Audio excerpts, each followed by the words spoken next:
नमस्कार दोस्तों, सीसी के इस लाइव डिस्ट्रिक्ट लेक्चर में आप सभी का स्वागत है। मित्रों, आपके लिए हमने एक विशेष श्रृंखला शुरू की हुई है जिसका नाम है संस्कृत ड्रामा, और इसके तहत हम अभी तक आप सभी के लिए 6 लेक्चर्स आयोजित कर चुके हैं। आज इस श्रृंखला का 7वां अध्याय है और आज के इस अध्याय में हम विश्व विख्यात कवि और नाटककार कालिदास के बारे में चर्चा करेंगे। मित्रों, अपने पिछले कुछ सेशंस में हमने कालिदास की कविताओं की जो है व्याख्या की, उन पर व्याख्या की और जानने की कोशिश करी उनकी कविताओं के बारे में। आज बताना चाहेंगे कि हम आज के इस सेशन में विशेष रूप से उनके नाटकीय पक्ष पर दृष्टि डालने की कोशिश करेंगे। और इस सेशन के लिए एक बार फिर से हमारे साथ हमारे स्टूडियो में मौजूद हैं डॉक्टर पंकज मिश्र। डॉक्टर पंकज मिश्र सेंट स्टीफेंस कॉलेज के संस्कृत विभाग में एसोसिएट प्रोफेसर हैं और सीसी के लाइव डिस्ट्रिक्ट लेक्चर्स के माध्यम से ये आपसे मिलते हैं और आप तक पठन पाठन की सभी सामग्री उपलब्ध कराते हैं। तो आइए तहे दिल से स्वागत करते हैं डॉक्टर पंकज मिश्र का और कालिदास के नाटकीय पक्ष को जानने की कोशिश करते हैं। तो डॉक्टर मिश्र, आपका बहुत बहुत स्वागत है। थैंक यू गीतिका जी। महाकवि कालिदास नाम से ही साहित्य जगत के या साहित्य से अनुराग करने वाले हर व्यक्ति में एक रोमांच सा उत्पन्न हो जाता है। भले ही हमें विश्व के या भारतवर्ष के अन्य कवियों के नाम मालूम हो या ना हो, लेकिन न पढ़ने वाले लोग भी कहीं ना कहीं किसी न किसी रूप से कालिदास को जानते हैं। क्यों? क्योंकि इनके विषय में कई सारी दंत कथाएं हैं। साहित्यिक पक्ष को छोड़ दें तो ऐसी कई लौकिक कथाएं हैं जो कालिदास के विषय में हम जानते हैं, और जब उन कथाओं को जानते हैं तो उसके बाद यह हम जानने की कोशिश करते हैं कि ये व्यक्ति कौन थे। लेकिन जब साहित्यिक जगत की बात आई और हमने जाना कि ये न केवल एक काव्यकार थे बल्कि ये नाटककार भी हैं, बल्कि ये कहना कि विश्व साहित्य ने महाकवि कालिदास को पहले एक काव्यकार के रूप में जाना या पहले एक नाटककार के रूप में जाना, तो मुझे यह कहने में अथवा यह सूचना देने में कदापि संकोच नहीं कि विश्व ने कालिदास को सर्वप्रथम एक नाटककार के रूप में जाना। और वह इस प्रकार कि हम आप सभी जानते हैं कि एशियाटिक सोसाइटी से रिलेटेड विलियम जोन्स जी थे जो इंग्लैंड के थे, और उन्होंने महाकवि कालिदास के अभिज्ञान शाकुंतलम का सर्वप्रथम अंग्रेजी में अनुवाद किया। और वे उस अंग्रेजी के अनुवाद को लेकर के गए इंग्लैंड और वहाँ के लोगों को दिखाया, और जब उनसे ये पूछा गया कि भाई ये कौन हैं, तो उन्होंने उन्हें कहा था कि ये भारतीय शेक्सपियर हैं। भारतीय शेक्सपियर होना हमारी अस्मिता का प्रश्न उत्पन्न करता है, हमारे अस्तित्व पर संदेह उत्पन्न करता है। हम इसकी चर्चा जब समीक्षा करेंगे कालिदास विषयक, उसमें चर्चा करेंगे। लेकिन आज हम केवल कालिदास के परिचय को जानने की कोशिश करते हैं, क्योंकि जैसे हरि अनंत हरि कथा अनंता की तरह महाकवि कालिदास की भी कथा जो है, महाकवि कालिदास एक नाटककार के रूप में अनंत संभावनाओं का यह एक विषय बन जाता है, और हम उसको जानने की कोशिश करेंगे आज और आने वाले दिनों में, जब केवल और केवल कालिदास के ऊपर ही परिचर्चा चलेगी। मित्रों, महाकवि कालिदास को साहित्यकारों ने निखिल कवि चक्र चूड़ामणि कहा, कविकुल कुमुद कलाधर कहा, कविकुल गुरु कालिदास कहा, कालिदासो विलासः कहा। इसके अतिरिक्त कई उपनाम इनके लिए दिए गए, और तो और इनको कनिष्ठिकाधिष्ठित तक कहा गया। अर्थात दूसरे शब्दों में एक बड़ा अच्छा श्लोक है महाकवि कालिदास के विषय में कि पुरा कवीनाम गणना प्रसंगे कनिष्ठिकाधिष्ठित कालिदासा अद्यापि तत्तुल्य कवेर अभावा दनामिका सार्थवती बभूव। यदि इस श्लोक के अर्थ को जानने का हम प्रयास करें तो यह कहा जाता है कि महाकवि कालिदास के बाद दूसरे अन्य कोई ऐसे कवि हुए नहीं जिनकी गणना की जाए, तो इसलिए अनामिका अर्थात जिसका नाम ना हो, यह नाम अपने आप में सार्थक हो गया। अस्तु, कवि और काव्य के विषय में जब भी कोई कथन किया जाता है तो निस्संदेह यह हमें जानना चाहिए, हमें यह मानकर चलना चाहिए और इस विश्वास के साथ आगे बढ़ना चाहिए कि ऐसे जो कथन होते हैं वो अतिशयोक्तिपूर्ण होते हैं। लेकिन अगर वो अतिशयोक्तिपूर्ण है तो कुछ न कुछ उसमें सत्य का अंश अवश्य ही रहता है, क्योंकि अगर उनके विषय में ऐसी बातें कही गई है तो निस्संदेह काव्य जगत को, पाठक जगत को उन्होंने आह्लादित किया होगा और तभी इतनी बड़ी बड़ी बातें उनके विषय में बनती है। मित्रों, मैं सबसे पहले कालिदास विषयक उस भ्रांति को यहां दूर करने का प्रयास करूंगा जो बहुधा संस्कृत जगत में उनके माध्यम से मानो उनकी प्रतिभा का अपमान किया जाता रहा है, और यह है कि महाकवि कालिदास को आबाल मूर्ख कहा गया था, कहा जाता है, और पता नहीं जो अज्ञात है इन विषयों से वो पुनः पुनः महाकवि कालिदास को बाल बचपन से ही मूर्ख मानेंगे। उनके विषय में एक किंवदंतियां प्रचलित कर दी गई कि उनकी किसी विद्योत्तमा नामक राजकुमारी से विवाह हो गया, करवा दिया गया, हो नहीं गया बल्कि पंडितों ने शत्रुतावश उनका विवाह उनसे करवा दिया। इनके विषय में कथाएं ये प्रचलित है कि जिस पेड़ की डाल पर ये बैठे थे उसी पेड़ की डाल को काट रहे थे, आदि ऐसी कई सारी भ्रांतियां इनके विषय में हैं। लेकिन मित्रों, इन सारी कथाओं को बिना किसी विवाद के मैं यह कहता हूं कि यह निर्मूल है, इसमें कोई भी तर्क नहीं है, कोई भी यथार्थ नहीं है, कोई भी सत्यता नहीं है। क्यों नहीं है, कैसे नहीं है, यह भी जानना आवश्यक है। वह इस प्रकार कि सर्वप्रथम यह सोचा जाए कि महाकवि कालिदास हुए कब। यद्यपि इस विषय का विस्तृत विवरण जब हम कालिदास के काल की चर्चा करेंगे तब उसमें लाएंगे, लेकिन एक मान करके हम इस विषय को आगे बढ़ाते हैं। और वह मानी हुई बात यह है कि अगर महाकवि कालिदास के काल को हम तय करें दो भागों में, दो रूपों में, एक पक्ष है जो ईस्वी पूर्व मानता है और दूसरा पक्ष है जो चंद्रगुप्त द्वितीय का अथच गुप्त काल मानता है। हम अगर गुप्त काल मात्र को उदाहरण लेकर के चले कि कदाचित कालिदास गुप्त काल में हुए थे, यह मानते हुए कि मैं यह कह नहीं रहा कि कालिदास गुप्त काल में हुए थे, या मैं यह भी नहीं मान रहा कि कालिदास ईस्वी पूर्व में हुए थे, 57 ईस्वी पूर्व में, बल्कि इसका विवेचन करेंगे। लेकिन अभी केवल हम समझने की कोशिश कर रहे हैं कालिदास के विषय में और उन कथाओं की भ्रांतियों के विषय में।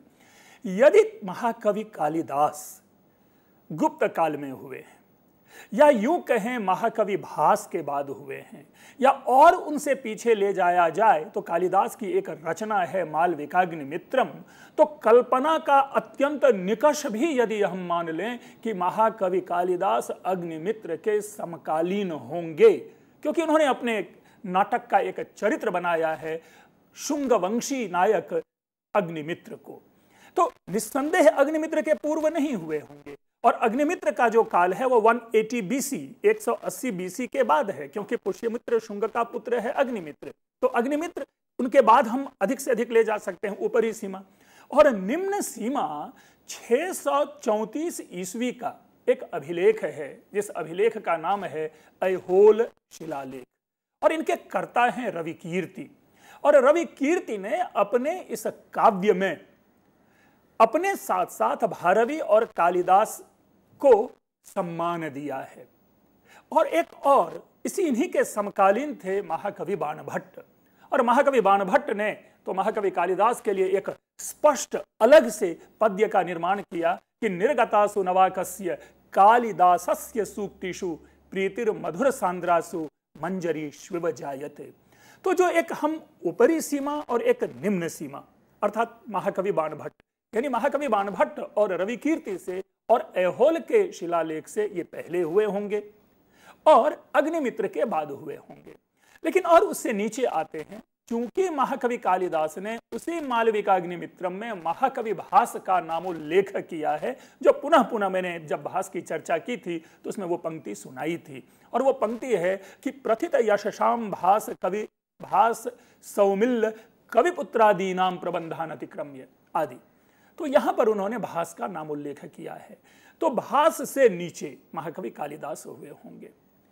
एक तो इस पूरी अवधि में कहीं भी किसी भी प्रकार का लिखित यह कथा प्राप्त नहीं होती कि महाकवि कालिदास मूर्ख थे, बल्कि कोई ऐसा ग्रंथ, कोई ऐसी कथा उपलब्ध नहीं है जिसमें महाकवि कालिदास के विषय में यह उल्लेख मिलता हो कि उनका विवाह विद्योत्तमा से है।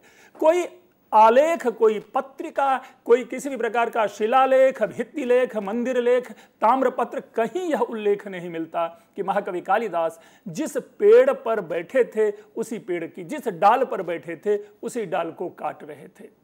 एक पक्ष। दूसरा पक्ष कि हमें यह जानना होगा कि यह भ्रांतिजन्य जो कथा है, यह कथा प्रारंभ कब से हुई है। तो मित्रों, 13वीं 14वीं शताब्दी भारतीय इतिहास का वो काल है जहां पर कि साहित्य लेखन की एक नई विधा का उद्भव होता है। और वह विधा यह है कि कवि लोग किसी किसी प्रकार की कल्पना करके पुराने कवियों को नए कवि के साथ, नए कवि को पुराने कवि के साथ अपने वर्णीय विषय में लाते रहे। और इसी वर्णीय विषय के अंतर्गत 2-3 ऐसी भ्रांतिपूर्ण बातें पल्लवित हुई कि लोगों ने उस ग्रंथ को पढ़ करके भ्रांतिमय एक कथा का निर्माण कर लिया, और वो कथा आज भी चलती आ रही है। हम सविशेष 3 ऐसे लेखकों का नाम लेना चाहेंगे। एक है बल्लाल सेन, जिन्होंने भोज प्रबंध की रचना की। दूसरे हैं माधवाचार्य, जिन्होंने शंकर दिग्विजय की रचना की। और तीसरे हैं मेरुतुंगाचार्य, जिन्होंने प्रबंध चिंतामणि की रचना की। मैं ये 3 ग्रंथों का विशेष उल्लेख इसलिए करना चाहता हूं क्योंकि बल्लाल सेन जब भोज प्रबंध लिखते हैं तो अपने उस कथा में, कथा ग्रंथ में, वे राजा भोज की दरबार में कालिदास, बाणभट्ट, माघ, दंडी, हर्ष, ऐसे जितने भी संस्कृत साहित्य के अमर कवि हुए हैं उन कवियों को एकत्रित कर देते हैं। और इससे एक भ्रांति उत्पन्न होती है कि ये सारे के सारे इसी काल के थे, और राजा भोज के, जो राजा भोज लगभग 9वीं और 10वीं शताब्दी में हुए हैं, उनके दरबार में ये रहते थे। तो एक प्रकार की यह भ्रांति निकली, जबकि इससे पूर्व कहीं भी ऐसा उल्लेख नहीं प्राप्त होता। अर्थात एक कवि विशेष की कल्पना के माध्यम से ऐसी बातें हमारे सामने प्रस्तुत कर दी गई कि ये सारे के सारे राजा भोज के दरबार में रहते थे। एक दूसरा, शंकर दिग्विजय। यद्यपि यह अवांतर विषय है, पुनः विवाद उत्पन्न करने वाला विषय है, मैं व्यक्तिगत ऐसा मानता हूं कि मंडन मिश्र और शंकराचार्य का शास्त्रार्थ कभी हुआ ही नहीं। और दूसरे शब्दों में मैं ये भी कहता हूं कि मंडन मिश्र और शंकराचार्य का कभी मिलन ही नहीं हुआ। लेकिन जो मंडन मिश्र और शंकराचार्य लगभग 7वीं और 8वीं शताब्दी में हुए, इनका भी जो इतिहास है गवेषणा का विषय है। लेकिन जो मंडन मिश्र और शंकराचार्य 7वीं और 8वीं शताब्दी में हुए या 9वीं शताब्दी में हुए, उनके विषय में शास्त्रार्थ विषयक पहली कहानी 12वीं शताब्दी में माधवाचार्य लिखते हैं शंकर दिग्विजय में। अर्थात इस 500 वर्षों की अवधि में इस प्रकार की कोई कथा नहीं लिखी गई कि शंकराचार्य और मंडन मिश्र का शास्त्रार्थ हुआ था, मंडन मिश्र पराजित हुए, शंकराचार्य विजित हुए। जरा गंभीरता से सोचें कि इतिहास या साहित्य का ऐसा कौन सा उपेक्षित काल रहा है जिसमें इसकी चर्चा नहीं रही, और यदि वो काल उपेक्षित रहा तो क्यों चर्चा नहीं हुई, और यदि शंकर दिग्विजय में इस प्रकार की चर्चा होती है तो इससे पूर्व यह चर्चा क्यों नहीं हुई। क्या माधवाचार्य को स्वप्न में यह आया था कि शंकर और मंडन का शास्त्रार्थ हुआ? न तो मंडन मिश्र शंकराचार्य का उल्लेख करते हैं अपने ग्रंथों में, न ही शंकराचार्य मंडन मिश्र का उल्लेख करते हैं अपने ग्रंथों में। फिर दोनों में शास्त्रार्थ कैसे? फिर दोनों में जय पराजय का विवेक कैसा? फिर दोनों में सिद्धांत के खंडन मंडन की चर्चा क्यों? सोच का विषय है, चिंतन का विषय है। लेकिन जो मूल विषय है वो महाकवि कालिदास, और हमने तीसरा ग्रंथ लिया था नाम प्रबंध चिंतामणि मेरुतुंगाचार्य का। मित्रों, मेरुतुंगाचार्य ने ही सर्वप्रथम प्रबंध चिंतामणि में कालिदास विषयक, जो कालिदास से संबद्ध मूर्खता विषयक कहानी है, वो उन्होंने लिखी है 13वीं शताब्दी के आसपास। 14वीं शताब्दी भी आप उसे कह सकते हैं। पुनः इतिहास जो है वो सिद्ध करने का विषय है, लेकिन इससे पूर्व के ये नहीं है। अब दूसरा पक्ष होता है कि यदि कालिदास को हम ईस्वी पूर्व अग्निमित्र का समकालीन मान लें, एक, यदि कालिदास को तथाकथित विक्रमादित्य का समकालीन मान लें 57 ईस्वी पूर्व का, दो, और यदि महाकवि कालिदास को गुप्त काल का मान लें, तीन, अगर हम गुप्त काल जो कि 4वीं-5वीं शताब्दी का है उस समय के कालिदास को मान लेते हैं, तो भी इस 13वीं शताब्दी 14वीं शताब्दी यानी लगभग 800 वर्षों के अंतराल में कालिदास के संबंध में ऐसी कोई कहानी नहीं है। और तो और महाकवि बाणभट्ट और महाकवि रवि कीर्ति ने उनकी तारीफ में, उनकी प्रशंसा में पुल बांध दिए। क्या ऐसा संभव है कि कालिदास की इस मूर्खता को छिपा लिया इतिहासकारों ने? नहीं, ये कहीं ना कहीं किसी न किसी की प्रतिभा को धूमिल करने का, उनकी प्रतिभा को पूर्ण श्रेय नहीं देने का कवि विषयक एक ईर्ष्या है, एक द्वेष है, जिसमें कि महाकवि कालिदास को इस रूप में व्यवस्थित किया गया है। अस्तु मेरा इसमें यही कहना है कि महाकवि कालिदास विषयक जो इस प्रकार की भ्रांति है, इसे अपना विषय नहीं बनाए। इसके साथ एक और कहानी जोड़ दी गई और वो कहानी बनी उनके ग्रंथ को लेकर के। और ग्रंथ के विषय में बातें यह आई कि जब ये मूर्ख थे, पत्नी ने इसे अपने घर से भगा दिया, फिर जाकर के ये काली देवी की इन्होंने आराधना की और काली देवी ने प्रसन्न होकर के इनको कहा कि भाई तुम अब विद्वान हो गए। फिर ये गए मिलने के लिए अपनी पत्नी से। पत्नी इनसे पहले से ही गुस्से में थी। ये गेट खोलते हुए ही पत्नी पूछती है इससे कि अस्ति कश्चित वाग विशेषः, अरे अब भी तुम्हारी वाणी में कहीं प्रौढ़ता आई, अर्थात तुम विद्वान बने कि उसी तरह मूर्ख हो। बेचारे कालिदास इमोशनली दुख भाव को प्राप्त करके वापस लौट जाते हैं और उन 3 शब्दों से 3 काव्यों का निर्माण करते हैं। और पहला बना अस्ति से अस्त्युत्तरस्यामदिश देवतात्मा हिमालयो नाम नगाधिराजः पूर्वापरो तोय निधि वगाह्य स्थित पृथिव्या इव मानदंडः कुमार संभवम की रचना। उसके बाद कश्चित शब्द से यह बना कि मेघदूतम की रचना की।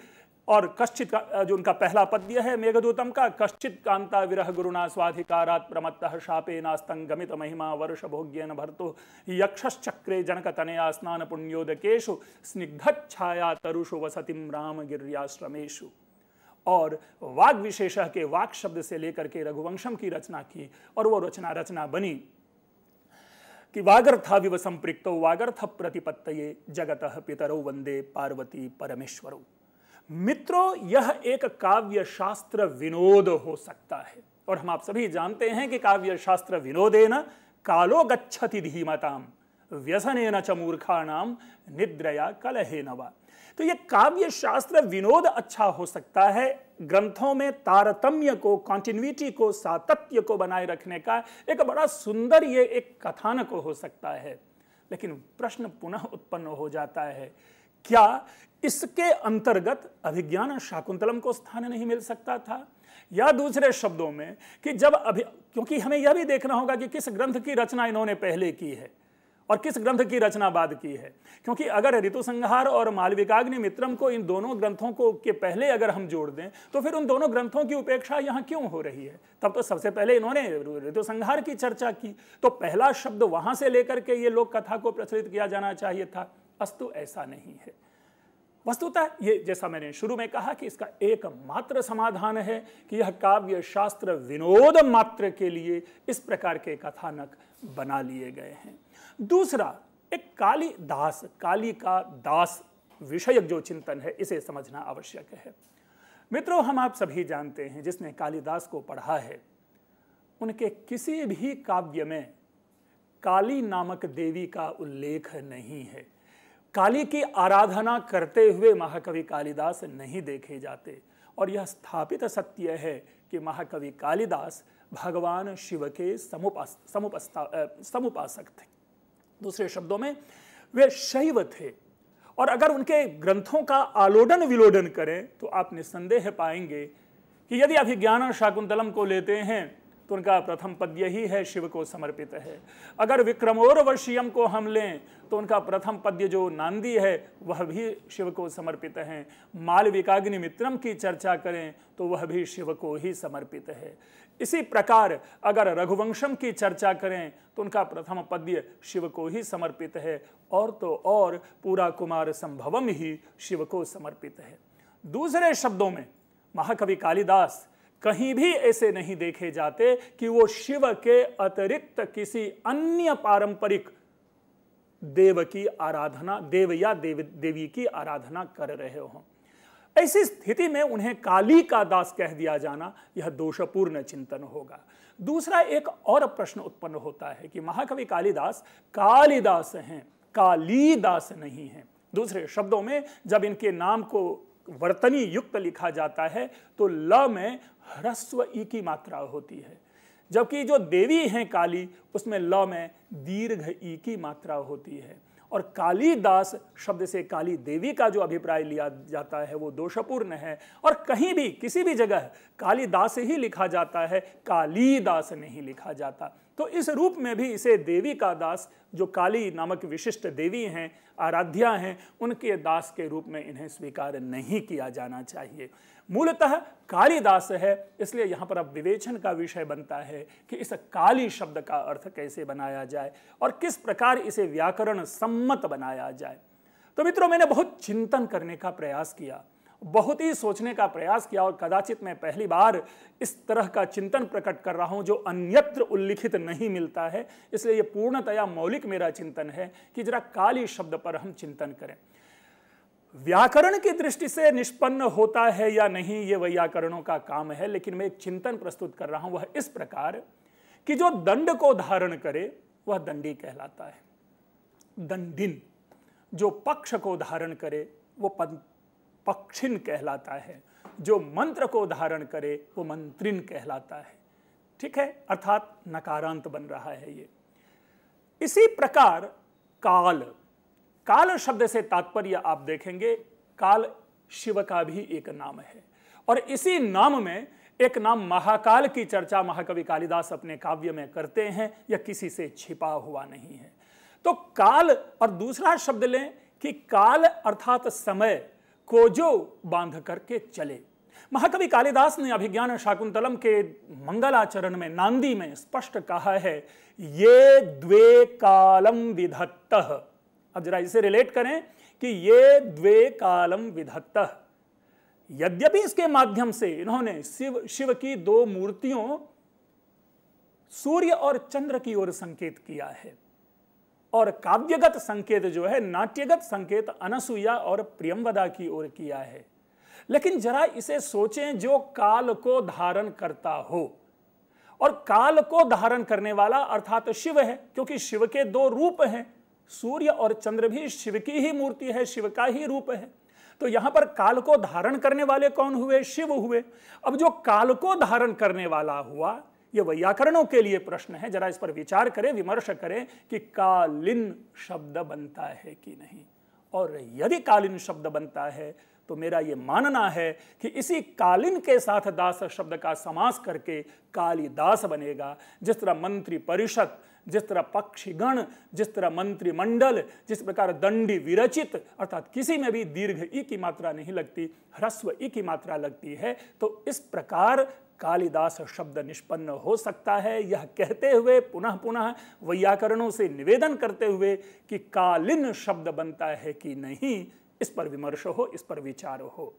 नहीं बनेगा तो निस्संदेह ये ग्रामर की दृष्टि से ये गलत सिद्ध होगा, लेकिन मैंने एक तर्क को प्रवर्तित करने का प्रयास किया है यहाँ पर, और ये मेरा मानना है कि महाकवि कालिदास के लिए शिव काल को धारण करने वाले के रूप में अभिप्रेत है।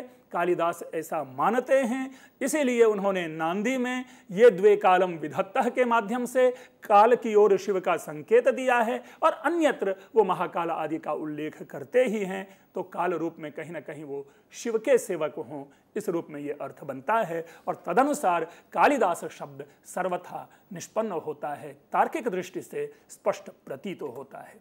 तो इस प्रकार आप अगर पाएंगे कि कालिदास विषयक जो भ्रांतियां रही है, उन भ्रांतियों को दूर किया जाना चाहिए। कम से कम आने वाली पीढ़ी को किसी श्रेष्ठ महाव्यक्तित्व के विषय में इस प्रकार की भ्रांति नहीं उत्पन्न की जानी चाहिए, इस प्रकार के कथा का प्रवर्तन नहीं किया जाना चाहिए। लोक रुचि का विषय भिन्न हो सकता है, लेकिन एक और विषय देखें, आप पूरा का पूरा केवल भावना के अधीन ही कोई मूर्ख जो है वो महाविद्वान बनता है। अन्यतः व्यावहारिक जगत में बहुत कम ऐसा पाया जाता है कि जो बचपन में महामूर्ख रहे हों वे कालिदास जैसे बड़े साहित्यकार बने हों। देखिए, संयोग कुछ अलग विषय है, लेकिन एक विषय का जो साहित्य, एक व्यक्ति जिनका साहित्यिक उत्कर्ष इतना व्यापक है, उस व्यक्ति को अचानक यह कह दिया जाना कि वो बचपन में मूर्ख थे और विवाह के बाद उन्हें बुद्धि आई, तो यह असंभव सा प्रतीत होता है। क्योंकि ऐसा करना, ऐसा किसी भी व्यक्ति के द्वारा इस प्रकार के साहित्यिक पदवी को प्राप्त करना, साहित्य जगत में इतनी विशेषता को प्राप्त करना, कहीं ना कहीं यह स्पष्ट करता है कि महाकवि कालिदास बचपन में मूर्ख नहीं थे। और महाकवि कालिदास भी अपने विषय में ऐसा कोई संकेत नहीं देते, हमारा इतिहास भी ऐसा संकेत नहीं देता है। कुछ काल विशेष के कुछ ग्रंथ ने इस प्रकार की भ्रांतियां उत्पन्न की। अगर हम उसे थोड़ा सा मनोरंजक उदाहरण से समझने का प्रयास करें तो उसे इस प्रकार भी समझा जा सकता है। वो यह कि चलचित्र जगत की दो मूवीज हैं, एक है नसीब अमिताभ बच्चन और दूसरा है ओम शांति ओम फराह खान द्वारा निर्देशित शाहरुख खान का। जरा इस पे चिंतन करें, इन दोनों में एक एक गाना है जिस गाने में जितने भी पुराने कलाकार हैं उन सारे कलाकारों को एकत्रित कर दिया गया है, और वो जो एकत्रित किया गया है वो कंप्यूटर के माध्यम से। यह हो सकता है कि सशरीर उपस्थित रहे हों। तो क्या इस आधार पर यह निर्णय लिया जा सकता है क्या कि ये सारे के सारे एक ही काल में हुए? नहीं, ऐसा नहीं लिया जा सकता। ये कलाकार की परिकल्पना है, ये निर्देशक की परिकल्पना है। इसलिए परिकल्पनात्मक दृष्टि से हम बल्लाल सेन, हम माधवाचार्य या हम प्रबंध चिंतामणि के ग्रंथकार मेरु तुंगाचार्य, हम इनकी प्रशंसा कर सकते हैं। लेकिन जहां तक ऐतिहासिक यथार्थ है, जहां तक कवि की विशेषता से संबंध रखने वाले यथार्थ की बात है, तो उनके साथ इसका आरोपण सही नहीं। क्योंकि जैसा मैंने शुरू में ही कहा कि लगभग 700-800 वर्षों का अंतराल है, और इस अंतराल में कालिदास विषयक किसी भी ग्रंथ में किसी भी प्रकार की कोई भी कथा प्राप्त नहीं होती। और यहाँ तक कि महाकवि बाणभट्ट ने तो उनकी प्रशंसा में जो पंक्ति मैंने पहले दोहराई है, और वो पंक्ति इस प्रकार है कि वह निर्गतासु नवाकस्य कालिदासस्य सूक्तिषु प्रीतिर मधुर सांद्रासु मंजरीश्व बजायते। और तो और नीचे आएंगे तो आनंदवर्धन जैसे लोगों ने तो कालिदास जैसे 2 ही 4 कवियों को स्वीकार किया है। अगर कालिदास मूर्ख होते तो साहित्य के किसी भी विषय में ये बातें जरूर रहती कि कालिदास क्यों मूर्ख थे। ऐसा नहीं है। इसलिए मित्रों, मैं पुनः पुनः निवेदन करता हूं कि कालिदास विषयक जो भी भ्रांति है, ये तो केवल एक लेक्चर मात्र है, व्याख्यान मात्र है। लेकिन इसके लिए यदि प्रमाण की आवश्यकता पड़ती है तो वे सारे प्रमाण भी समुपलब्ध करवाए जा सकते हैं। लेकिन ये नहीं माना जाना चाहिए। और ऐसे सम्माननीय, आदरणीय, महनीय, अपिच प्रातः स्मरणीय व्यक्तित्व के लिए इस प्रकार की कहानी का प्रवर्तन, इस प्रकार की कहानियों का विकास नहीं किया जाना चाहिए, उसे यथाशीघ्र अवरुद्ध किया जाना चाहिए। अस्तु, हम कालिदास के विषय में इस कुछ भ्रांति की बात कर रहे थे। कालिदास के जीवन परिचय, कालिदास के काल के विषय में भी चर्चा करते हैं। मित्रों, एक बड़ी अच्छी कहानी है जिस कहानी को मैं कालिदास के संदर्भ में सुनाना आवश्यक समझता हूं, क्योंकि ऐसा माना जाता है कि महाकवि कालिदास के बड़े ही, जैसे शुरू में ही कहा कि इनके विषय में कई ऐसी कहानियां हैं, दंत कथाएं हैं। कालिदास जो रहते थे, इनको वेश्या प्रेम था, तो कालिदास को भगवती पार्वती ने शाप दे दिया, तो पूरा देह इनका जो कोढ़ से युक्त हो गया और उनके बाद इनकी मृत्यु हो गई। इस तरह की कई प्रकार की कहानियां बनाई गई हैं। मैं नहीं समझता कि इस कालिदास विषयक इस किसी भी कहानी में कोई यथार्थ है। लेकिन जब कहानी सुनते हैं तो उनको जरा हम एक और कहानी सुनाने की कोशिश करते हैं। आप लोगों ने जानकी हरणम एक काव्य है, इनका नाम सुना होगा। इनके कर्ता हैं कुमारदास, और ऐसा माना जाता है कि कुमारदास सिंहल द्वीप यानी आधुनिक श्रीलंका के राजा थे और महाकवि कालिदास के बड़े अच्छे मित्र थे, बहुत ही अच्छे मित्र थे। तो वो किसी बहाने महाकवि कालिदास एक बार अपने मित्र से मिलने के लिए चले। उनको रात हो जाती है, वो एक वेश्या के यहाँ ठहरते हैं और उसके बाद ये कथा प्रारंभ होती है। मैं इस कथा को आगे कंटिन्यू करूंगा, इसके माध्यम से कालिदास को हम जानने की कोशिश करेंगे। बस कुछ क्षण का विराम मात्र है जिसमें हम पुनः चर्चा जारी रखेंगे।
मित्रों, हम कुमारदास और कालिदास की मित्रता के माध्यम से एक लोक कथा कालिदास विषयक जानने की कोशिश कर रहे थे।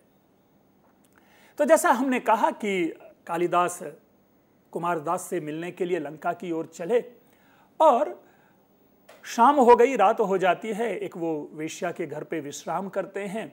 एक रात की बात है, वो वेश्या को उन्होंने देखा कि रात में कुछ कागज पे वो लिखने की कोशिश कर रही है। कालिदास जाते हैं, पूछते हैं कि आप क्या कर रही हैं ये? तो वेश्या बताती हैं कि ऐसे ऐसे कुमारदास की एक पुत्री है, उस पुत्री ने एक टॉपिक दिया है कि पाद पूर्ति के लिए, समस्या पूर्ति के लिए कि एक पंक्ति दी है और उसकी दूसरी पंक्ति लिखनी है। तो इस प्रकार से और कहा कि जो इसको लिख देंगे उनको सुवर्ण मुद्राएं, सहस्र स्वर्ण मुद्राएं या जो भी कह लें पारितोषिक में अच्छी धनराशि उनको दी जाएगी। कालिदास ने कहा कि बताओ भाई पहली पंक्ति क्या है? तो कालिदास ने जैसे ही पहली पंक्ति सुनी, उनको छूटते ही उन्होंने दूसरी पंक्ति लिख दी और तदनुसार ऐसा माना जाता है कि वेश्या ने कालिदास की हत्या कर दी और वो स्वयं जाकर के कुमारदास को वो श्लोक देते हैं। कुमारदास श्लोक पढ़ते ही समझ जाते हैं कि ये किसी और की तो पंक्ति हो ही नहीं सकती है, ये महाकवि कालिदास की पंक्ति हो सकती है। और फिर उन्होंने अन्वेषण किया और अन्वेषण करने के उपरांत उन्होंने कालिदास को ढूंढा और पुनः श्रीलंका में एक अच्छे नदी के तट पे उनका संस्कार करवाया। और मित्रों, पर्यटन की दृष्टि से आज भी श्रीलंका में वह स्थल देखा जाता है, पाया जाता है, जहां पर कि दंत कथा में ये बातें सुनाई जाती है कि कालिदास की हत्या के बाद यहीं पर संस्कार किया गया था। अस्तु, जो मूल विषय है वो श्लोक की, उस श्लोक की हम चर्चा कर लें। पहली पंक्ति थी, कमले कमलोत्पत्ति श्रूयते न तो दृश्यते। अर्थात कुमारदास की युवती पुत्री ने एक पंक्ति दी थी कि कमले कमलोत्पत्ति श्रूयते न तो दृश्यते, यानी कमल के ऊपर कमल का उत्पन्न होना सुना तो जाता है, देखा नहीं जाता। मित्रों, साहित्य जगत में, काव्य जगत में कवियों की कई अनूठी अनूठी कल्पनाएं होती हैं और उन अनूठी कल्पनाओं में से एक यह भी कल्पना है कि कमल के ऊपर कमल खिलते हैं। तो ठीक है, काव्य में ये बातें देख पाई जाती है, लेकिन व्यावहारिक दृष्टि से संसार में, सरोवर में, तालाब में ये चीजें देखी नहीं जाती, कमल के ऊपर कमल खिलते हुए। तो तुरंत महाकवि कालिदास ने उसकी दूसरी पंक्ति दी कि बाले तव मुखाम्भोजे कथमिंदीवर द्वयम। हे बालिके, तुम्हारे इस मुख रूपी कमल पे ये दो आंख रूपी कमल कैसे? ये साहित्य है जहां पर कि आंख को कमल की उपमा दी गई। आप लोग सभी जानते हैं कि कमल नयनी शब्द का प्रयोग खूब होता है। इसी तरह जो मुख कमल जो है, इसका काफ़ी प्रयोग होता है। तो साहित्य में उन दोनों को, यानी मुख को एक विशाल कमल बनाया गया और उस पर एक तरह से कह सकते हैं कि उस नायिका का, चूंकि बाले शब्द है, उनकी पुत्री का ये वर्णन है, डिस्क्रिप्शन है और बड़ी ही सुंदर ये पंक्ति बनती है। भावनात्मक दृष्टि से, कलात्मक दृष्टि से इस पद्य की काफ़ी चर्चा होती है, इसकी व्याख्या भी होती है। भले ही इस पद्य के साथ वो पूरी की पूरी कहानी विद्यमान हो या ना हो, लेकिन ऐसी बातें कालिदास के साथ की जाती रही है। अर्थात कालिदास की विद्वत्ता के लिए कई सारी कहानियां सुनाई जाती रही है, बताई जा रही है। इसी विषय में एक और जब अस्मिता की बात आई थी तो हमने ये शुरू में चर्चा की थी और चर्चा के क्रम में यह बताने की कोशिश की थी कि महाकवि कालिदास को भारतीय शेक्सपियर कहा जाता है और यह नाम किसी से छुपा हुआ नहीं है। लेकिन क्या होता है कि हम भारतीय इतने भावुक होते हैं कि इस तरह की उपाधियों को सुन करके थोड़ा सा हम आहत होते हैं। स्वाभाविक है आहत होना, क्योंकि कालिदास जैसे व्यक्तित्व को शेक्सपियर से तुलना किया जाना ये हमारे लिए अनुकूल नहीं दिखता। लेकिन मैं समझता हूं कि कालिदास जैसे व्यक्तित्व के लिए यह परम आवश्यक विषय है। मैंने शुरू में ही कहा था कि महाकवि कालिदास को विश्व में 17वीं शताब्दी तक लोग नहीं जानते थे। अर्थात जो भारतीय परिचर्चा के केंद्र बिंदु में यदि हम बात करें तो हमारे भारत के इस विशिष्ट कवि को बाहर के देश के लोग नहीं जानते थे।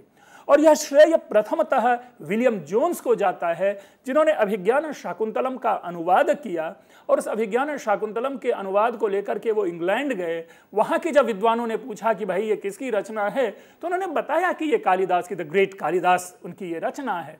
तो कालिदास को लोग नहीं जानते थे, तो उन्होंने पूछा कि भाई ये कालिदास कौन है। तब उनको समझाने के लिए उन्होंने इंग्लैंड में यह प्रयोग किया था कि यह भारतीय कालिदास है। अर्थात इंग्लैंड में तुम्हारे लोगों के बीच में जो स्थान शेक्सपियर का है उससे भी कहीं ज्यादा या वैसा ही स्थान भारत में महाकवि कालिदास का है।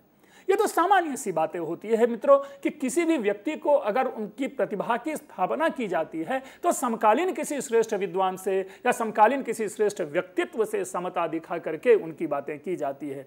तो इस रूप में यदि कालिदास को पूरे विश्व के मंच पर अगर स्थापित किया गया है, अगर विलियम जोन्स को, तो अगर उनको भारतीय शेक्सपियर कहा भी गया तो इसमें हमें किसी भी प्रकार इस प्रकार के कथन से हमें आहत नहीं होना चाहिए। दूसरा विषय, और यह उसका परिणाम था इंग्लिश अनुवाद का, कि बाद में इसे जर्मन कवि ई फोर्स्टर ने इसको पढ़ा और इन्होंने जर्मन में अनुवाद किया और जर्मनी में जर्मन भाषा में किए गए उस अनुवाद को जर्मनी के श्रेष्ठ कवि गेटे ने पढ़ा और उस गेटे ने एक सुंदर सी कविता जर्मन में की। उस जर्मन कविता का अनुवाद इंग्लिश में किया गया और उस इंग्लिश कविता का संस्कृत में वीवी मिराशी ने अनुवाद किया। और मिराशी जी के अनुवाद की जो आखिरी पंक्ति है जो आप लोग सभी जानते हैं कि ऐश्वर्यम यदि वांछसि प्रिय सखे शाकुंतलम सेव्यताम, कि हे मेरे प्रिय मित्र से तात्पर्य है यहां पर हे मेरे पाठक गण, अगर आप साहित्यिक ऐश्वर्य को जानना चाहते हो तो जाकर के अभिज्ञान शाकुंतलम पढ़ो। तो ये है वैदुष्य जो कि शेक्सपियर के माध्यम से, अर्थात शेक्सपियर के नाम के प्रयोग मात्र से विश्व मानचित्र पर भारत का एक पुत्र महाकवि कालिदास के रूप में उभरता है। इसीलिए पुनः पुनः कहूंगा कि इस प्रकार के कथन से हमें अपने मन में किसी भी प्रकार की भ्रांति उत्पन्न नहीं करनी चाहिए और ना ही आहत होनी चाहिए। तीसरी प्रमुख बात इसके साथ और जुड़ करके आती है और उसका परिणाम है कि अगर अंतर्राष्ट्रीय ख्याति अगर कालिदास की देखनी हो तो दो मैं उदाहरण यहां देना आवश्यक समझता हूं, जिसमें एक उदाहरण यह है कि सर्वप्रथम किसी भारतीय के ऊपर डाक टिकट यदि जारी किया गया तो रूस वालों ने, उस समय का जो संयुक्त रूस देश हुआ करता था, उन्होंने 1952-53 के आसपास में महाकवि कालिदास के ऊपर एक डाक टिकट जारी किया था। और तो और एक सर्बिया में एक जगह है, एक गार्डन है, जिस गार्डन में शकुंतला की मूर्ति बनी हुई है। और ये कौन सी शकुंतला? ये कालिदास की शकुंतला की मूर्ति बनी हुई है। तो मित्रों, ये सोचना हमारे लिए बड़ा ही आवश्यक है कि ख्याति कैसे गई। तो उस ख्याति के लिए शेक्सपियर का नाम का उपयोग एक माध्यम था। तीसरी और एक, अगर विश्व के 100 साहित्य की चर्चा करें और विश्व के 100 कवियों की चर्चा करें तो भारत के जिस एक मात्र कवि का सर्वाधिक उल्लेख होता रहा है और महाकवि कालिदास विरचित एक काव्य का जो सर्वाधिक उल्लेख होता रहा है वो है महाकवि कालिदास और महाकवि कालिदास का नाटक अभिज्ञान शाकुंतलम। ये विश्व के 100 श्रेष्ठ साहित्य में अभिज्ञान शाकुंतलम की गणना होती है। भारत के किसी अन्य कवि के किसी भी काव्य की गणना वहां नहीं है। तो इस रूप में यह है महाकवि कालिदास। यद्यपि देखने सुनने से दुष्यंत और शकुंतला की कथा बहुत बड़ी ही संक्षिप्त दिखती है, एक प्रेम कथा मात्र प्रतीत होता है, लेकिन जब हम सविशेष अभिज्ञान शाकुंतलम की चर्चा करेंगे तब हम पाएंगे कि महाकवि कालिदास का अभिज्ञान शाकुंतलम क्यों प्रसिद्ध रहा है। अभी तो केवल जीवन चर्चा की बात हम कर रहे हैं, महाकवि कालिदास से संबद्ध कहानियों की बातें कर रहे हैं। आपने महाकवि कालिदास के जो ख्याति है भारतीय कवियों में तो रही ही है। मैंने शुरू में ही आपको 2-4 शब्दावली आपको सुनाई थी कि निखिल कवि चक्र चूड़ामणि, कविकुल कुमुद कलाधर, कविकुल गुरु कालिदास, कालिदासो विलास आदि ऐसे कई जो इनको उपाधियां दी गई जिसके कारण ये ख्यात हैं, विश्व ख्यात हैं। इन्हीं में से मैं ये सविशेष चर्चा करना चाहूँगा महाकवि कालिदास के विषय में कि महाकवि कालिदास को लेकर के या महाकवि कालिदास के काव्यों की प्रायशः विश्व में कोई ऐसी भाषा नहीं होगी जिसमें अनुवाद न हुआ हो। मैं ये नहीं कह रहा हूं कि सारे के सारे काव्यों का अनुवाद हुआ होगा, लेकिन विश्व की किसी भी भाषा में कालिदास विरचित किसी न किसी काव्य का आपको अनुवाद अवश्य उपलब्ध होगा। संयोग से मुझे एक बार अवसर मिला एमफिल की कक्षा में कालिदास के ऊपर में एमफिल का वो बताने के लिए शोध कार्य का सर्वेक्षण, एक सर्वे वाला पेपर होता है, उसमें चर्चा देने के लिए। और जब मैंने कालिदास के ऊपर में काम करना शुरू किया तो ऐसी आइसबर्ग की जो भाषा है उस भाषा में भी कालिदास के काव्य का अनुवाद वहां पर हमें लिखित मिल रहा था। तो बड़ा ही दुष्कर कार्य था, क्योंकि उन सारे कार्य को एक क्लास में छात्रों के सामने उपस्थित कर पाना बहुत ही कठिन था। और तो और हर व्यक्ति अपने को कालिदास का विशेषज्ञ समझता है। क्यों? क्योंकि सबकी पहुंच महाकवि कालिदास तक सर्वाधिक है। आपने भास नाम सुना, आपने माघ नाम सुना, आपने भारवी नाम सुना, आपने और नाम सुना होगा, विशाखदत्त, शूद्रक नाम सुना, दंडी नाम सुना, बाणभट्ट नाम सुना। सारे नाम तो हैं, हमने सारे नामों को सुन रखा है। लेकिन विश्वविद्यालयीय परिदृश्य में जाकर के देखें, विश्वविद्यालयीय पाठ्यक्रम में जाकर के देखें कि जितना अधिक पठित महाकवि कालिदास है उतना कोई नहीं है। और ये केवल भारतीय संदर्भ में नहीं, विश्व के भी संदर्भ में महाकवि कालिदास बहुत ही प्रसिद्ध हैं। इनकी प्रसिद्धि के 2-4 उदाहरण देता हूं मैं आपको। महाकवि कालिदास कुमार संभवम लिखते हैं। कुमार संभवम के 5वें सर्ग में शिव, जो कि ब्रह्मचारी का स्वरूप ग्रहण कर कर आता है और पार्वती को उनको अपने लक्ष्य से भटकाने का प्रयास करता है। शिव स्वयं ब्रह्मचारी बनकर आता है उस पार्वती के पास, जो पार्वती शिव को अपना पति बनाना चाहती है, और वो शिव, उस ब्रह्मचारी वेशधारी शिव, पार्वती को, शिव को वर न स्वीकार करे पार्वती, इसके लिए भटकाता है।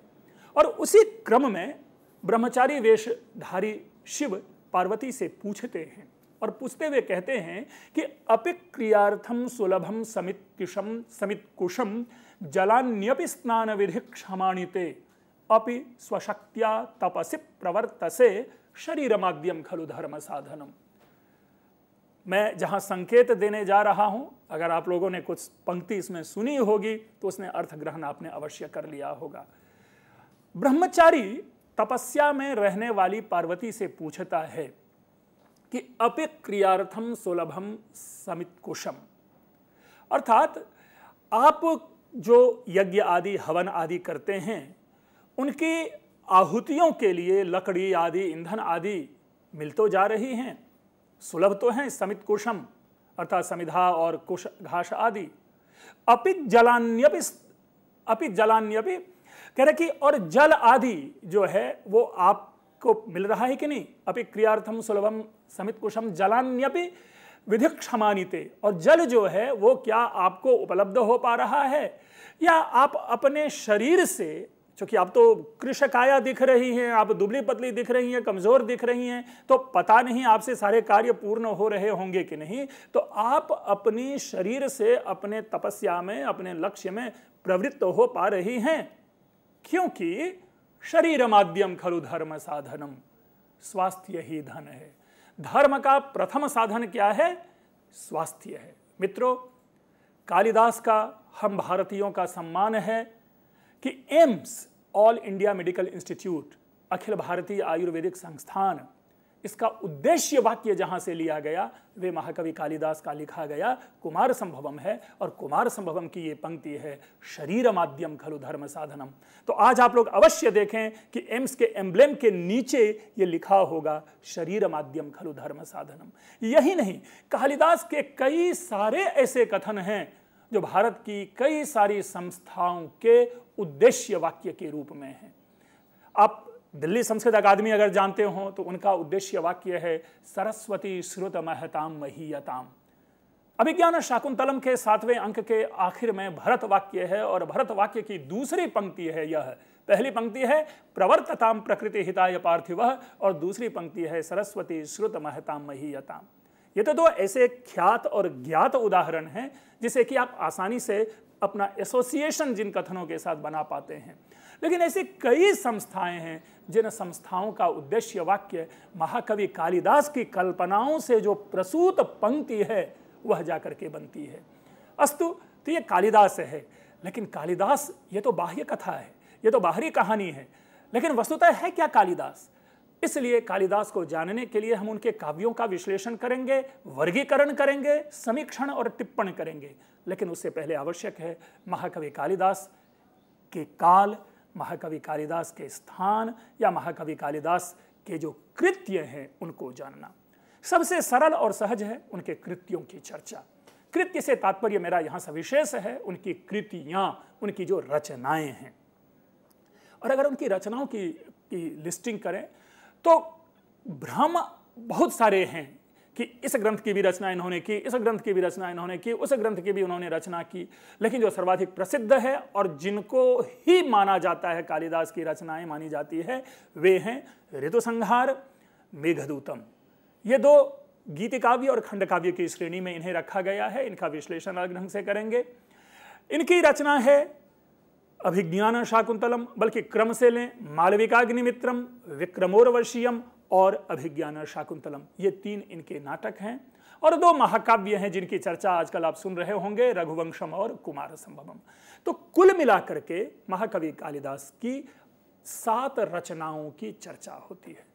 लेकिन इसके साथ अन्य कई सारे ग्रंथ इनके साथ जोड़ दिए गए हैं, कई सारी भ्रांतियां पुनः इनके साथ लागू हो जाती हैं, जिसमें एक ग्रंथ है कुंतलेश्वर दौत्यम। इनका संबंध कालिदास से जाना जाता है कि कुंतलेश्वर राजा के ये दरबारी कवि थे। कालिदास को दरबार दूत बना करके किसी दूसरे राजा के पास उन्होंने भेजा है, तो वो कुंतलेश्वर दौत्यम नामक काव्य इन्हीं के द्वारा लिखा गया।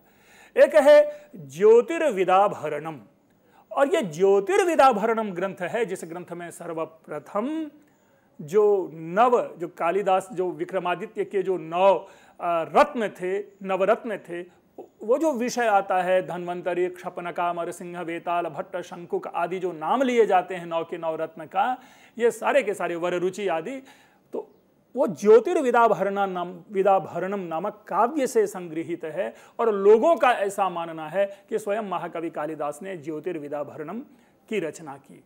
और इसके साथ श्रुतबोध और भी ऐसे कई ग्रंथ हैं जिनकी चर्चा आती है। मित्रों, पुनः वह रिसर्च का विषय है, वह एक पूरी तरह से सामंजस्य का विषय है। लेकिन इसके साथ साथ कभी कभी मैं भी कहता हूं कि जो कुतुब मीनार के पास अपना आयन पिलर है, जो लौह स्तंभ है, उस लौह स्तंभ पर आप पाएंगे कि ब्राह्मी लिपि में संस्कृत में 3 पद्य लिखे हुए हैं, जो पद्य समर्पित हैं किसी 2 राजा को। 2 राजा में इसलिए कह रहा हूं कि एक पिता होगा और एक पुत्र होगा, और तदनुसार इतिहासकारों ने इसका संबंध जो जोड़ा है वो जोड़ा है कि एक कदाचित समुद्रगुप्त रहे होंगे या चंद्रगुप्त द्वितीय रहे होंगे, या चंद्रगुप्त द्वितीय रहे होंगे या कुमारगुप्त रहे होंगे। तो इस प्रकार इन तीनों राजाओं से उसका संबंध किसी न किसी रूप में जुड़ता है। यद्यपि अन्य भी राजाओं के नाम उस अभिलेख से जोड़े जाते हैं, लेकिन मेरा अपना व्यक्तिगत मानना है उनके संस्कृत के विषय को पढ़ने के बाद, ऐतिहासिक स्रोत, ऐतिहासिक सामग्री और कालिदास को जानने के बाद मुझे कभी कभी ऐसा लगता है कि शायद इन तीनों पद्यों की रचना भी महाकवि कालिदास ने भी ही की होगी। यह निर्णय नहीं, एक संभावना है। इसी प्रकार अन्य भी कई चीज़ों के साथ एक कुमारगुप्त के काल का मंदसौर का एक अभिलेख है दशपुर पट्टवाई श्रेणी का, उसके विषय में भी उसकी भाषा को देख करके कभी कभी विद्वान लोग यह कह देते हैं कि यह भी रचना महाकवि कालिदास की है। दूसरे शब्दों में, जहां कहीं उत्कृष्टता दिखती है, जहां कहीं भारतीय संस्कृत की झांकी हमें मिलती है, वहां पर हम महाकवि कालिदास की उपस्थिति को मान लेते हैं। ये ऐसा प्रभाव है हम लोगों के ऊपर में कि हर जगह हमें महाकवि कालिदास की प्रति छवि दिखाई पड़ती है। इस रूप में महाकवि कालिदास महत्वपूर्ण हो जाते हैं और महाकवि कालिदास का अध्ययन आवश्यक हो जाता है कि आखिर वो कौन सा सौंदर्य है कि भाई जो व्यक्ति पढ़े वही दीवाना हो जाए।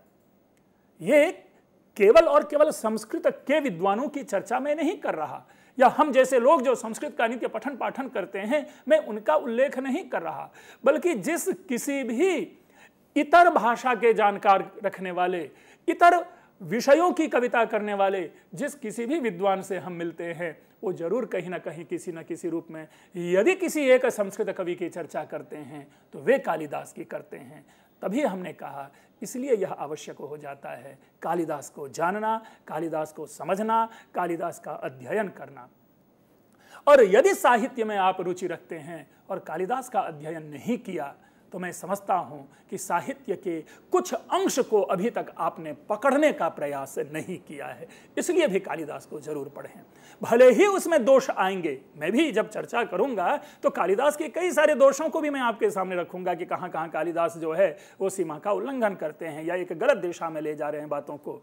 लेकिन मूल रूप से है कि कालिदास का काव्य सौंदर्य, कालिदास का भावना जगत और कालिदास के द्वारा जो संयोजित भाषा और भाव का सामंजस्य है, हम उसको जब जानेंगे तो निस्संदेह मुझे ऐसा लगता है कि कालिदास के प्रति आपका भी आकर्षण बढ़ेगा। मित्रों, सबसे पहले यहाँ पर एक आध और चर्चा कर ले कि महाकवि कालिदास के इसी काव्य सौंदर्य के आधार पर कालिदास के कई उपनाम चले और उन उपनामों में सर्वाधिक प्रसिद्ध उपनाम जो है वो दीपशिखा है। अर्थात दूसरे शब्दों में एक उपाधि दी गई कालिदास को और वह उपाधि दीपशिखा की दी गई। दीपशिखा कालिदास कहा गया। अब प्रश्न उत्पन्न होता है कि यह दीपशिखा क्यों कहा गया। तो इंदुमती स्वयंवर का वर्णन है रघुवंशम में। अज आदि राजागण जो हैं वो बैठे हुए हैं। आप हम सभी जानते हैं कि स्वयंवर में बड़े बड़े राजा महाराजा लोग आते हैं। जब बड़ी बड़ी राजकुमारियों की की चर्चा होती है, जब राजकुमारी का स्वयंवर होता है तो दूर दूर देश के बड़े बड़े राजागण उसमें हिस्सा लेने के लिए आते हैं। इंदुमती स्वयंवर में वरमाल लेकर के एक एक राजा के सामने से निकल रही होती है। चित्रण उसी समय का है और चित्रण यह है कि इंदुमती एक राजा के सामने वरमाल लेकर के खड़ी होती है तो उस राजा के चेहरे पर प्रसन्नता की एक कह सकते हैं कि असीमित लहरें दौड़ जाती हैं। अनुलंघनीय लहरें प्रसन्नता की जो है वो दौड़ आती हैं। दूसरे शब्दों में बहुत ही प्रसन्न वह राजा हो जाता है और उनको ऐसा लगता है कि अब ये वरमाल तो मेरे ही गर्दन में डलने वाली है। लेकिन दूसरे ही क्षण वह इंदुमती दूसरे राजा के पास चली जाती और ये राजा जो है उदासी में डूब जाता है। ये राजा जिसके साथ पहले खड़ी थी उदासी में डूब जाता है और जिस राजा के पास पुनः यह पहुंचती है इंदुमती, उस राजा के चेहरे पर उसी प्रकार की प्रसन्नता आ जाती है। तो देखें इस प्रकार यहाँ पर कैसे इसको महाकवि कालिदास ने अपने वर्णन का विषय बनाया है, अपनी परिकल्पना में कैसे पिरोया है। तो ये देखें, ये श्लोक है संचारिणी दीप शिखेव रात्रौ यम यम व्यतीयाय पतिम वरासा नरेंद्र मार्गाट्ट इव प्रपेदे विवर्ण भावम सस भूमिपाल। कह रहे हैं कि जैसे जैसे राजा के सामने आगे बढ़ते हैं तो जिस राजा के सामने इंदुमती जाती हैं वो राजा तो उनके चेहरे पे प्रसन्नता खिल उठती है और जिस राजा को छोड़ करके आगे बढ़ती हैं वो छूटा हुआ राजा जो है वो दुख के महासागर में डूब जाता है। देखिए, सुख जो है वो सुख का द्योतक प्रकाश होता है और दुख का द्योतक अंधकार होता है। अब आगे महाकवि कालिदास ने इसको किस प्रकार रखा कि जिस प्रकार हम मार्ग पर चलते हुए अपने हाथ में दिया लेकर के चलते हैं, दीप शिखा से मतलब है यहां पर दिए की लौ, तो हाथ में यहां दिया लेकर के चलते हैं।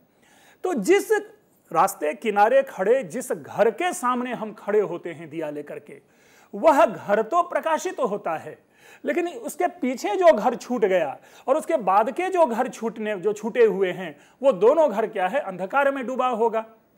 तो ठीक उसी प्रकार महाकवि कालिदास ने इस प्रकार का चित्रण किया है कि ये राजे महाराजे जो हैं मानो विशाल अट्टालिकाएं हैं और उस विशाल अट्टालिका के सामने वरमाल रूपी दीप शिखा लेकर के इंदुमती खड़ी होती है। तो प्रसन्नता जो है प्रकाश का द्योतक है और जो अंधकार है वो दुख का द्योतक है, उदासी का द्योतक है। तो महाकवि कालिदास ने इसको इतना सुंदर ये वर्णन किया, कवियों को ये इतना सुंदर चित्रण लगा कि लोगों ने इन्हें दीप शिखा कालिदास कहना प्रारंभ कर दिया।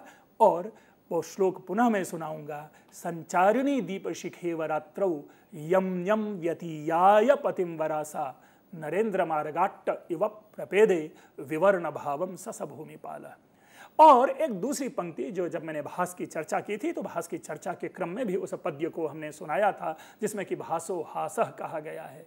इनफैक्ट प्रसन्न राघव में महाकवि जयदेव ने एक साथ कई सारे जो अपने पूर्ववर्ती महाकवि हुए हैं उनके प्रति सम्मान प्रकट किया है और उन्होंने एक पद्य का निर्माण किया जो पद्य इस प्रकार है।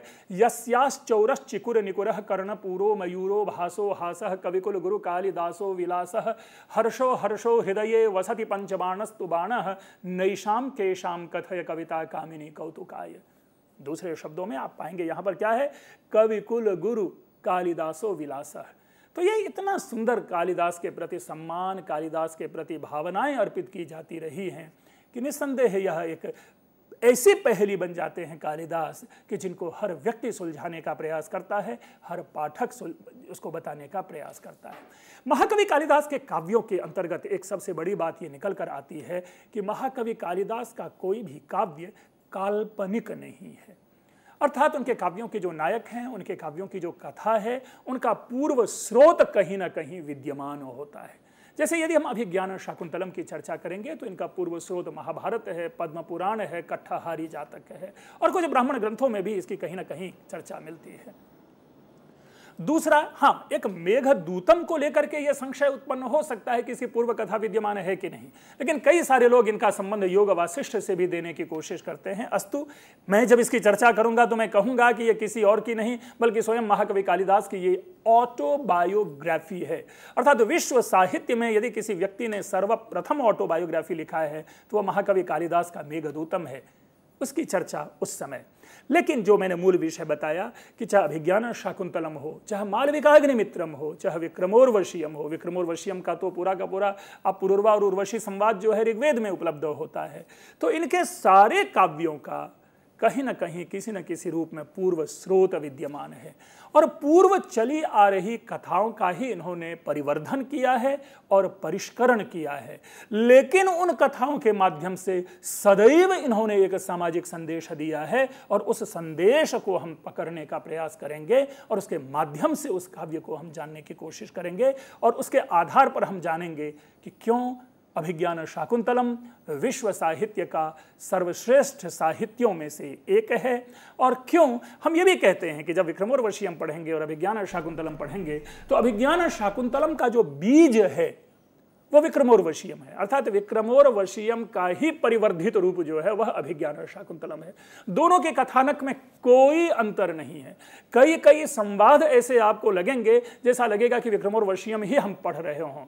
तो इन सारे विषयों की समीक्षा करेंगे, लेकिन जब अगली श्रृंखला में हमारी आपसे भेंटो होगी तो उसमें मैं कालिदास का जो काल विषयक एक जो कि इनकी का जो भ्रम है, इनकी जो भ्रांति है, उनको सुलझाने की कोशिश करेंगे, और फिर जो भी हैं हम कालिदास नामक इस गुत्थी को आगे की श्रृंखलाओं में अभी लगातार सुलझाते रहेंगे।